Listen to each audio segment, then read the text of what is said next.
କାହାଣୀ ପ୍ରିୟ ଗଧ। ଥରେ ଜଣେ ବ୍ୟକ୍ତି ନିଜର ପ୍ରିୟ ଗଧ ସହିତ ଏକ ସ୍ଥାନରୁ ଅନ୍ୟ ଏକ ସ୍ଥାନକୁ ଯାଉଥିଲା। ହଠାତ୍ ଗଧଟି ଏକ ବଡ଼ ଗାତରେ ଖସି ପଡ଼ିଲା। ବ୍ୟକ୍ତି ଜଣକ ନିଜର ପ୍ରିୟ ଗଧକୁ ବାହାରକୁ ଆଣିବାକୁ ଚେଷ୍ଟା କରିବାକୁ ଲାଗିଲା, ହେଲେ ତାହାର ସମସ୍ତ ଉଦ୍ୟମ ବ୍ୟର୍ଥ ହେଲା। ହତାଶ ହୋଇ ବ୍ୟକ୍ତିଟି କିଛି ସମୟ ବିଶ୍ରାମ ନେବାକୁ ବସି ପଡ଼ିଲା। କିଛି ସମୟ ପରେ ତା ମନକୁ ଏକ ଉପାୟ ଆସିଲା। ସେ ସେହି ଗାତରେ ମାଟି ଭରିବାକୁ ଲାଗିଲା।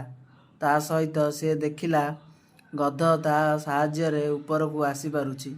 ଏହାପରେ ବ୍ୟକ୍ତିଟି ଲଗାତାର ଅନେକ ସମୟ ଧରି ଗାତରେ ମାଟି ଭରି ଚାଲିଲା। ତା ସହିତ ଗଧଟି ମଧ୍ୟ ଧୀରେ ଧୀରେ ଉପରକୁ ଆସିବାକୁ ଲାଗିଲା। ଏହାରି ଭିତରେ ସନ୍ଧ୍ୟା ହୋଇଯାଉଥିଲା, ହେଲେ ବ୍ୟକ୍ତିଟି ହାର ନ ମାନି ନିଜ ପ୍ରିୟ ଗଧକୁ ବଞ୍ଚାଇବାକୁ କଠିନ ପରିଶ୍ରମ କରି ଚାଲିଥିଲା। କିଛି ସମୟ ପରେ ଗଧଟି ଗାତରୁ ସମ୍ପୂର୍ଣ୍ଣ ବାହାରକୁ ଆସିଗଲା।